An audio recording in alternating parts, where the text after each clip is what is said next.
how Right. to sell your cash generating app.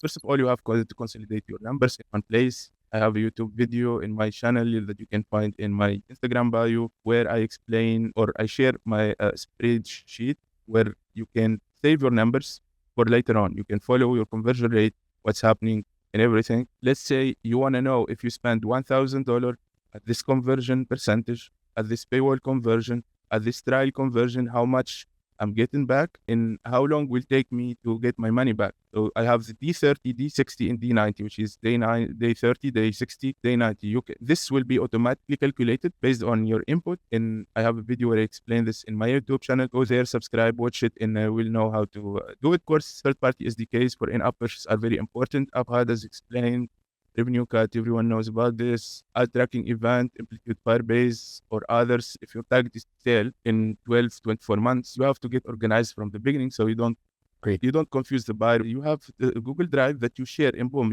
he has everything from day one. Try to avoid collecting stuff after you sell. It's not good. GitHub for code, obviously. Hire a broker to represent you and help you with a realistic valuation because most of the developers think they are fathers and they are selling their kids. Please wake up, man up. It's a business transaction if you are getting into this kind of things. So I will get you a real example later on, but this is my recommendation. If you really want to sell, get advice from professionals like a broker.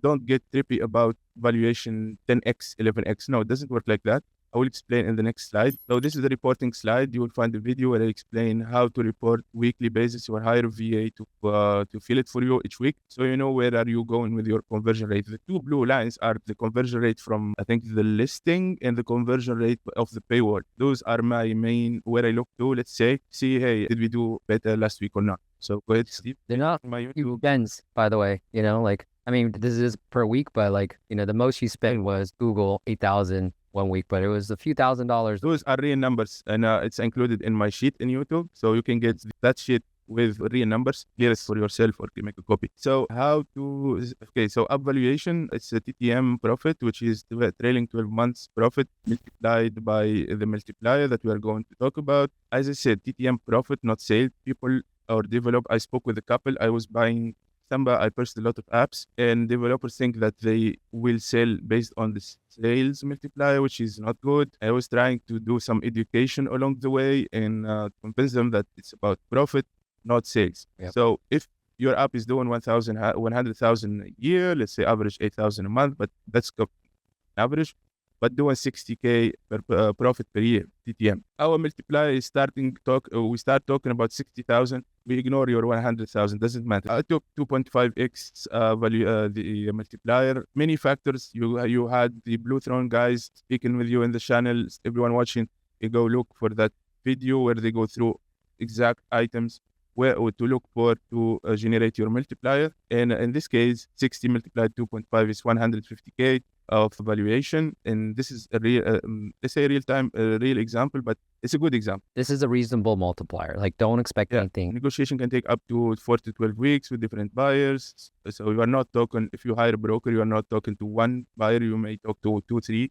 You need to slow down, take your time, and this is a lengthy process. It's not overnight process. Don't stop user acquisition while negotiating. I saw it many times with when I was trying buying. If you are doing advertisement, your numbers are good. If you start selling, don't stop your user acquisition because the buyer will keep looking to your numbers every day until they sign the contract. And once your numbers drops, you are in big trouble. They will start asking questions, especially if they are paying you a lot of money. If they know they will pay you a lot of money. They will start asking questions, what happened up to the conversion rate? Is it compliance issue? Did Apple block you? So don't do stupid stuff while you are selling. Don't stop updating the app. Don't lie about the organic versus paid user acquisition. We did 100,000 in sale. It's all profit.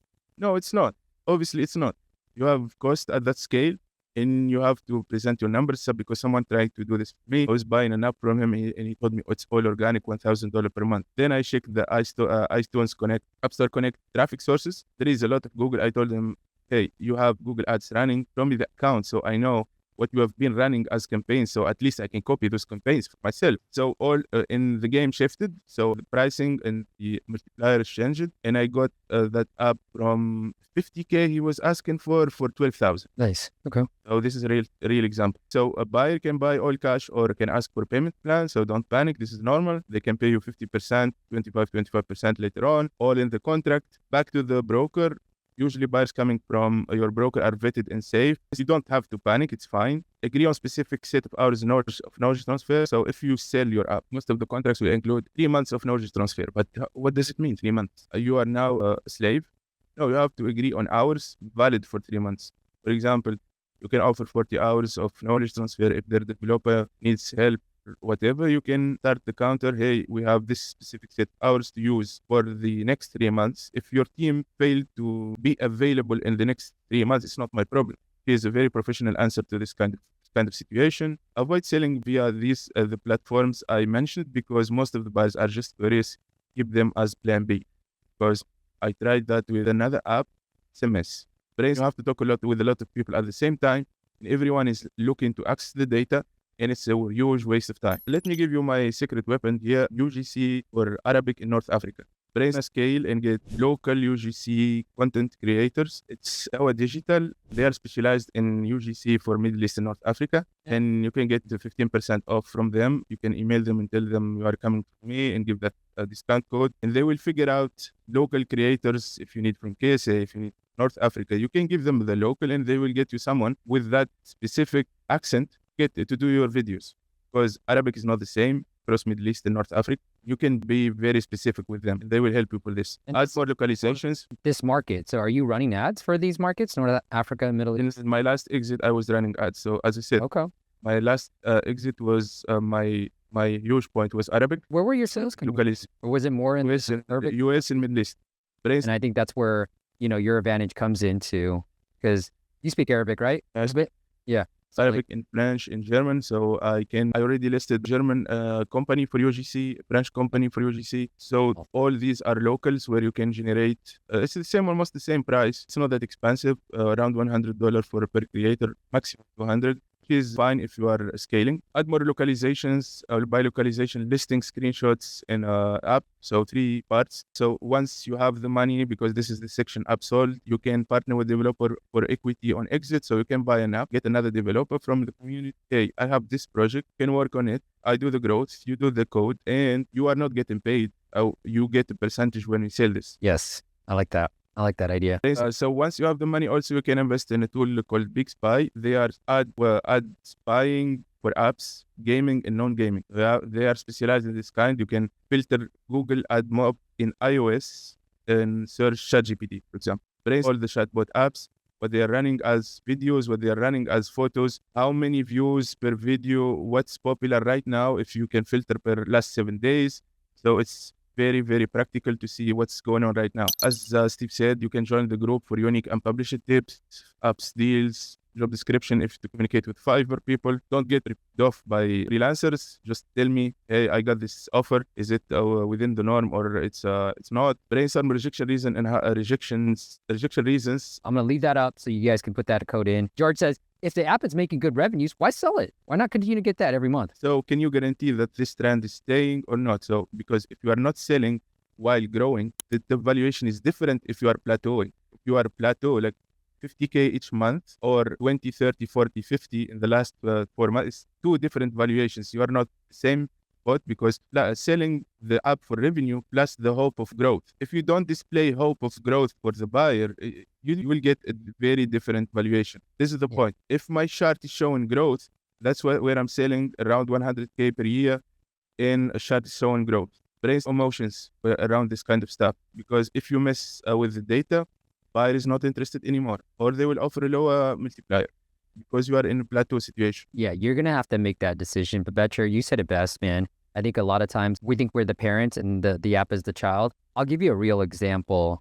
And I don't think my client would mind me sharing this, but we worked on a client and here's, like we've been able to really grow the sales a lot. And he got an offer. So he launched it last August and now it's growing. He got an offer for a 6-figure exit, really decent. And I was like, dude, I think you should exit this. Like, you don't know the trend. And it's a pretty good cash offer for something that just really took off. Now it's starting to hold that trend, but something that really just took off recently. And so don't get, for me, it's like risk management. I take risks, but I also I don't know, it could completely tank and more competition could come in. It's a nice offer. It's a really great offer, assuming these details too. And so we helped it grow really fast. This is one of my favorite case studies. It was just making a few $100s and then boom, using some of our tactics, we got to grow. And this is all organic right now. But I'm like, dude, that's a great offer. Really think about selling this. Especially if it's all organic and you can prove it, that's a pretty good offer. Vesher, how long do you typically wait after your app starts generating revenue before you consider selling it? I aim always for 100K per year, 100K TTM, as I explained, and with a decent profit within those 100K TTM.